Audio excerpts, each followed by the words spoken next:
Never Split the Difference by Voss. Summary. Great book about how to negotiate, an oft-overlooked skill that can be applied everywhere in your life. I identified negotiation skills as a personal weakness, and I was able to immediately improve by applying strategies and tactics from this book.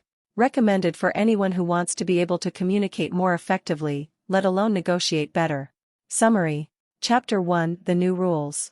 Use an apology and a first name to seed warmth in interactions. I'm sorry, Robert, how do I even know he's alive? People want to be understood and accepted. Listening is the cheapest and most effective way to get there. Chapter 2: Be a mirror. You should engage in negotiation with a mindset of discovery, with hypotheses you're looking to disprove. The goal is to extract as much information as possible. Beginner's mind. Slow things down as much as possible. Use the late-night FM DJ voice, deep, soft, slow, and reassuring, and the positive/playful voice, the voice of an easygoing, good-natured person. Our body language affects how we are perceived and how our conversations will go. Exude enthusiasm, comfort, warmth, and acceptance. Put a smile on your face. Inflecting upward equals inviting a response/unsure. Inflecting downward equals self-assured, confident. Mirroring. To mirror, just repeat the last 3 words, or the most important 1 to 3 words, of what someone has just said. How to disagree without being disagreeable. It's just 4 simple steps. Use the late-night FM DJ voice. Start with I'm sorry. Mirror. Silence. At least 4 seconds, to let the mirror work its magic on your counterpart. Repeat. The intention behind mirroring should be please, help me understand. Oprah is one of the great practitioners of these skills. Chapter 3: Don't feel their pain, label it. Good negotiators identify and influence emotions. They can precisely label those of others, and their own. Empathy is paying attention to another human being, asking what they are feeling, and making a commitment to understanding their world. Tactical empathy is understanding the feelings and mindset of another in the moment and also hearing what is behind those feelings so you increase your influence in all the moments that follow. It's bringing our attention to both the emotional obstacles and the potential pathways to getting an agreement done. Labeling. Labeling is a way of validating someone's emotion by acknowledging it. Give someone's emotion a name and you identify with how that person feels. Once you've spotted an emotion you want to highlight, the next step is to label it aloud. Labels can be phrased as statements or questions. The only difference is whether you end the sentence with a downward or upward inflection. But no matter how they end, labels almost always begin with roughly the same words. It seems like. It sounds like. It looks like. Notice we said it sounds like and not I'm hearing that. That's because the word I gets people's guard up. The last rule of labeling is silence. Once you've thrown out a label, be quiet and listen. Neutralize the negative, reinforce the positive. Labeling is a tactic, not a strategy. How you use labeling will go a long way in determining your success. That's not to say that negative feelings should be ignored. That can be just as damaging. Instead, they should be teased out. Labeling is a helpful tactic in de-escalating angry confrontations, because it makes the person acknowledge their feelings rather than continuing to act out. Try this the next time you have to apologize for a boneheaded mistake. Go right at it. The fastest and most efficient means of establishing a quick working relationship is to acknowledge the negative and diffuse it. I found the phrase "look, I'm an asshole" to be an amazingly effective way to make problems go away. Do an accusation audit. In court, defense lawyers do this properly by mentioning everything their client is accused of, and all the weaknesses of their case, in the opening statement. They call this technique taking the sting out. The first step of doing so is listing every terrible thing your counterpart could say about you, in what I call an accusation audit. Performing an accusation audit in advance prepares you to head off negative dynamics before they take root. And because these accusations often sound exaggerated when said aloud, speaking them will encourage the other person to claim that quite the opposite is true. Chapter 4: Beware yes, master no. We have it backward. For good negotiators, no is pure gold. That negative provides a great opportunity for you and the other party to clarify what you really want by eliminating what you don't want. No is a safe choice that maintains the status quo. It provides a temporary oasis of control. No starts the negotiation. No is the start of the negotiation, not the end of it. We've been conditioned to fear the word no. But it is a statement of perception far more often than of fact. It seldom means, I have considered all the facts and made a rational choice. Instead, no is often a decision, frequently temporary, to maintain the status quo.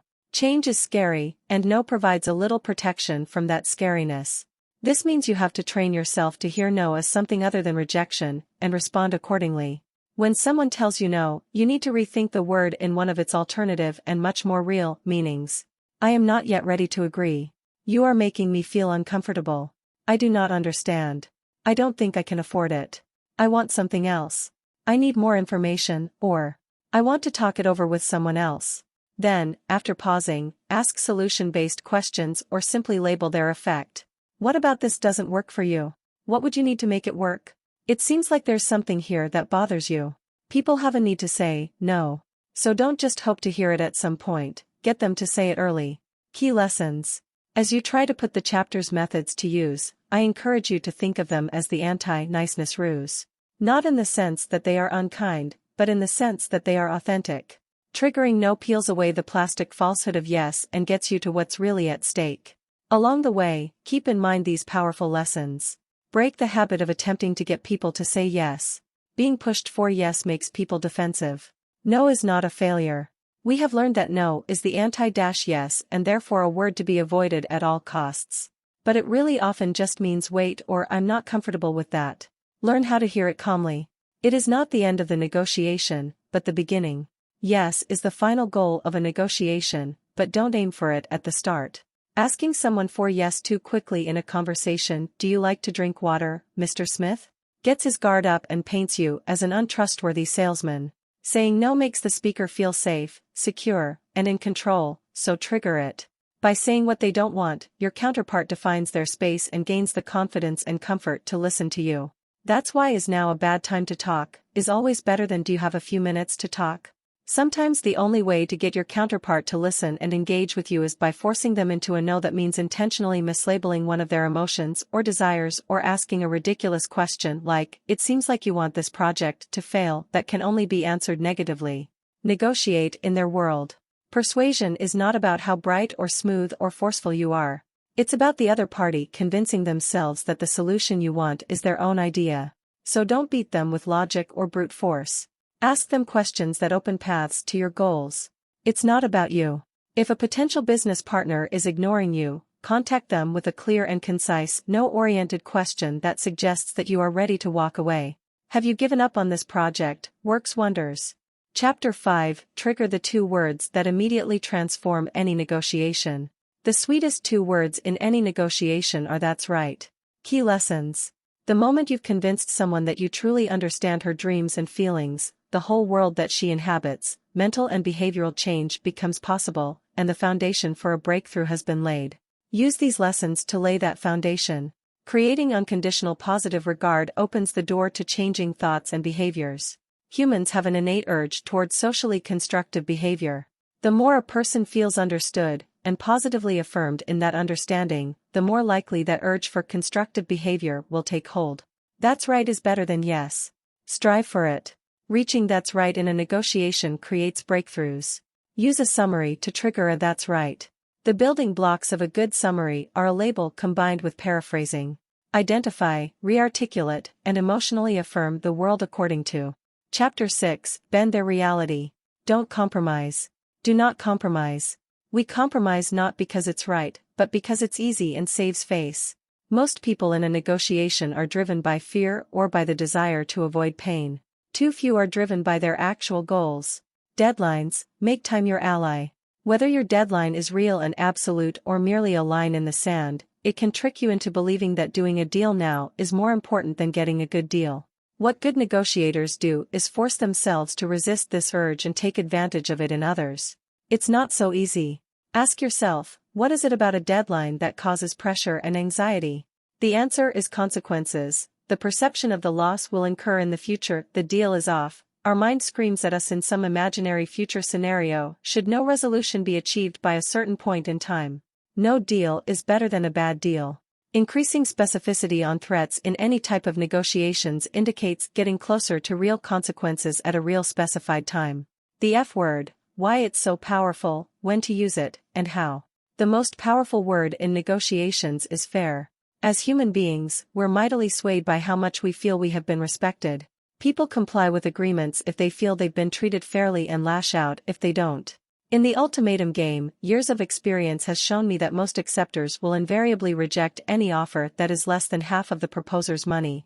Once you get to a quarter of the proposer's money, you can forget it and the acceptors are insulted. In fact, of the 3 ways that people drop this F-bomb, only one is positive. The most common use is a judo-like defensive move that destabilizes the other side.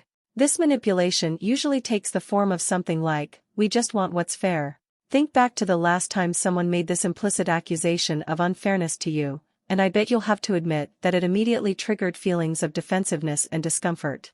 These feelings are often subconscious and often lead to an irrational concession. If you're on the business end of this accusation, you need to realize that the other side might not be trying to pick your pocket, like my friend, they might just be overwhelmed by circumstance. The best response either way is to take a deep breath and restrain your desire to concede. Then say, "Okay, I apologize. Let's stop everything and go back to where I started treating you unfairly and we'll fix it." The second use of the F-bomb is more nefarious. In this one, your counterpart will basically accuse you of being dense or dishonest by saying, "We've given you a fair offer." It's a terrible little jab meant to distract your attention and manipulate you into giving in. If you find yourself in this situation, the best reaction is to simply mirror the F that has just been lobbed at you. "Fair," you'd respond, pausing to let the words power do to them as it was intended to do to you. Follow that with a label, "It seems like you're ready to provide the evidence that supports that," which alludes to opening their books or otherwise handing over information that will either contradict their claim to fairness or give you more data to work with than you had previously. Right away, you declaw the attack. The last use of the F word is my favorite because it's positive and constructive. It sets the stage for honest and empathetic negotiation. Here's how I use it. Early on in a negotiation, I say, "I want you to feel like you are being treated fairly at all times. So please stop me at any time if you feel I'm being unfair, and we'll address it." It's simple and clear and sets me up as an honest dealer. Bend their reality. By far the best theory for describing the principles of our irrational decisions is something called prospect theory.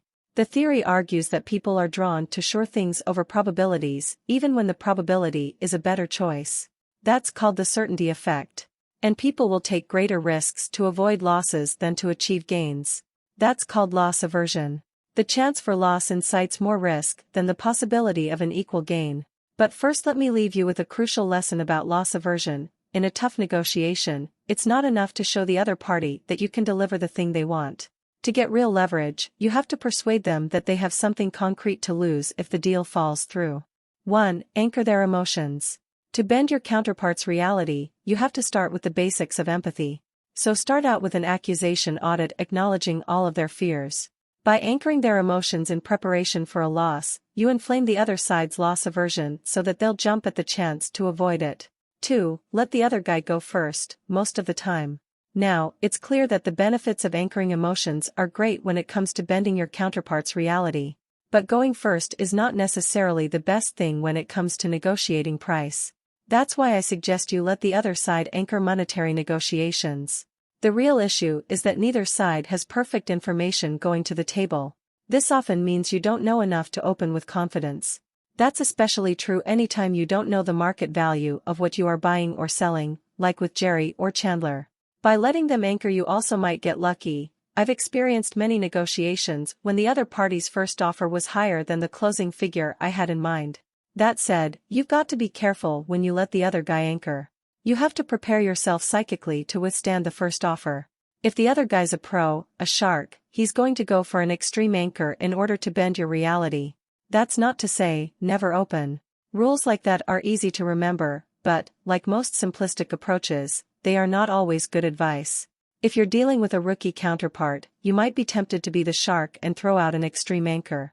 Or if you really know the market and you're dealing with an equally informed pro, you might offer a number just to make the negotiation go faster.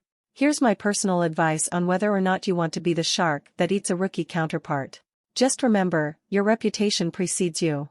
I've run into CEOs whose reputation was to always badly beat their counterpart, and pretty soon no one would deal with them. 3. Establish a range.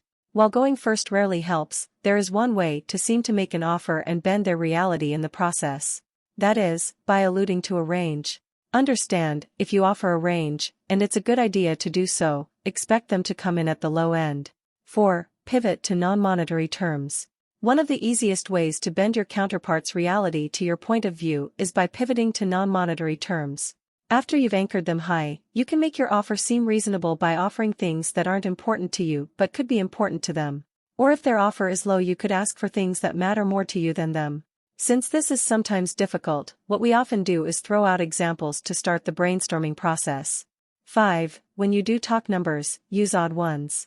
The biggest thing to remember is that numbers that end in 0 inevitably feel like temporary placeholders, guesstimates that you can easily be negotiated off of. But anything you throw out that sounds less rounded, say, $37,263, feels like a figure that you came to as a result of thoughtful calculation. Such numbers feel serious and permanent to your counterpart, so use them to fortify your offers. 6. Surprise with a gift. You can get your counterpart into a mood of generosity by staking an extreme anchor and then, after their inevitable first rejection, offering them a wholly unrelated surprise gift. Unexpected conciliatory gestures like this are hugely effective because they introduce a dynamic called reciprocity. The other party feels the need to answer your generosity in kind. They will suddenly come up on their offer, or they'll look to repay your kindness in the future. People feel obliged to repay debts of kindness. How to negotiate a better salary. I break down the process into 3 parts that blend this chapter's dynamics in a way that not only brings you better money, but convinces your boss to fight to get it for you. Be pleasantly persistent on non-salary terms.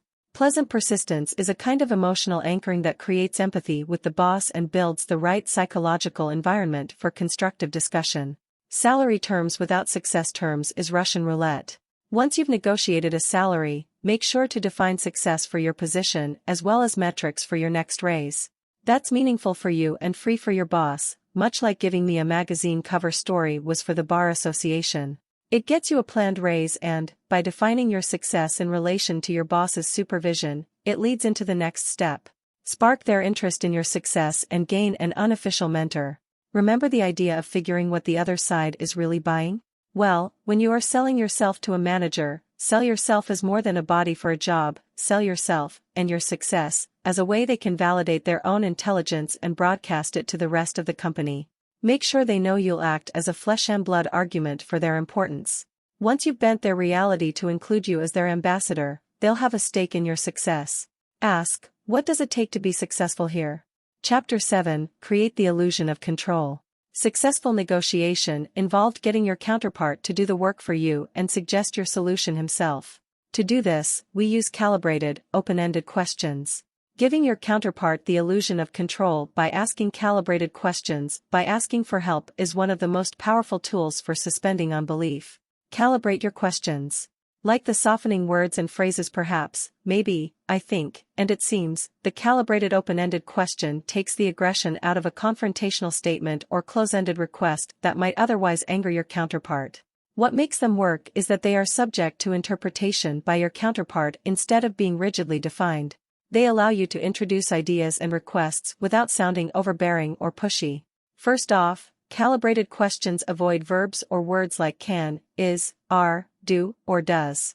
These are closed-ended questions that can be answered with a simple yes or a no.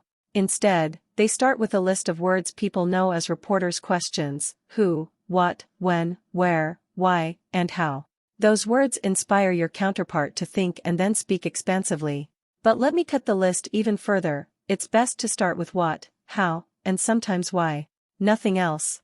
The only time you can use why successfully is when the defensiveness that is created supports the change you are trying to get them to see. You should use calibrated questions early and often, and there are a few that you will find that you will use in the beginning of nearly every negotiation. What is the biggest challenge you face, is one of those questions. It just gets the other side to teach you something about themselves, which is critical to any negotiation because all negotiation is an information gathering process. Here are some other great standbys that I use in almost every negotiation, depending on the situation. What about this is important to you? How can I help to make this better for us? How would you like me to proceed? What is it that brought us into this situation? How can we solve this problem? What's the objective, / what are we trying to accomplish here? How am I supposed to do that? Avoid becoming emotional, bite your tongue. When you're attacked in a negotiation, pause and avoid angry emotional reactions. Instead, ask your counterpart a calibrated question. Chapter 8, Guarantee Execution. The point here is that your job as a negotiator isn't just to get to an agreement. It's getting to one that can be implemented and making sure that happens. Yes is nothing without how. While an agreement is nice, a contract is better, and a signed check is best. Yes is nothing without how. Calibrated how questions are a surefire way to keep negotiations going. They put the pressure on your counterpart to come up with answers, and to contemplate your problems when making their demands. The trick to how questions is that, correctly used, they are gentle and graceful ways to say no and guide your counterpart to develop a better solution, your solution. There are 2 key questions you can ask to push your counterparts to think they are defining success their way. How will we know we're on track? And how will we address things if we find we're off track? When they answer, you summarize their answers until you get a "that's right." Then you'll know they've bought in. On the flip side, be wary of 2 telling signs that your counterpart doesn't believe the idea is theirs. As I've noted, when they say, "you're right," it's often a good indicator they are not vested in what is being discussed. And when you push for implementation and they say, "I'll try," you should get a sinking feeling in your stomach. Because this really means, "I plan to fail." When you hear either of these, dive back in with calibrated how questions until they define the terms of successful implementation in their own voice. Follow up by summarizing what they have said to get a "that's right." The 7-38-55% rule. When someone's tone of voice or body language does not align with the meaning of the words they say, use labels to discover the source of the incongruence. Here's an example. You, "So we're agreed?" Them, "Yes." You, "I heard you say, yes, but it seemed like there was hesitation in your voice." Them, "Oh, it's nothing really." You, "No, this is important, let's make sure we get this right." Them, "Thanks, I appreciate it." The rule of 3. The rule of 3 is simply getting the other guy to agree to the same thing 3 times in the same conversation. The first time they agree to something or give you a commitment, that's number 1. For number 2 you might label or summarize what they said so they answer, "That's right." And number 3 could be a calibrated how or what question about implementation that asks them to explain what will constitute success, something like, "What do we do if we get off track?" The Pinocchio effect. In a study of the components of lying, Harvard Business School professor Deepak Malhotra and his co-authors found that, on average, liars use more words than truth tellers and use far more third-person pronouns. They start talking about him, her, it, one, they, and their rather than I, in order to put some distance between themselves and the lie. And they discovered that liars tend to speak in more complex sentences in an attempt to win over their suspicious counterparts. Pay attention to their usage of pronouns. The use of pronouns by a counterpart can also help give you a feel for their actual importance in the decision and implementation chains on the other side of the table. The more in love they are with I, me, and my, the less important they are. Conversely, the harder it is to get a first-person pronoun out of a negotiator's mouth, the more important they are. How to get your counterparts to bid against themselves. We've found that you can usually express no 4 times before actually saying the word. The first step in the no series is the old standby. How am I supposed to do that? After that, some version of your offer is very generous. "I'm sorry, that just doesn't work for me" is an elegant second way to say no. Then you can use something like, "I'm sorry, but I'm afraid I just can't do that." It's a little more direct, and the "can't do that" does great double duty. By expressing an inability to perform, it can trigger the other side's empathy toward you. "I'm sorry, no" is a slightly more succinct version for the 4th no. If delivered gently, it barely sounds negative at all. If you have to go further, of course, no is the last and most direct way. Verbally, it should be delivered with a downward inflection and a tone of regard. It's not meant to be no. There's a critical lesson there. The art of closing a deal is staying focused to the very end. There are crucial points at the finale when you must draw on your mental discipline. Don't think about what time the last flight leaves, or what it would be like to get home early and play golf. Do not let your mind wander. Remain focused. Chapter 9, Bargain Hard. When push comes to shove, and it will, you're going to find yourself sitting across the table from a bare-knuckle negotiator. After you've finished all the psychologically nuanced stuff, the labeling and mirroring and calibrating, you are going to have to hash out the brass tacks. For most of us, that ain't fun. Top negotiators know, however, that conflict is often the path to great deals. And the best find ways to actually have fun engaging in it. Conflict brings out truth, creativity, and resolution.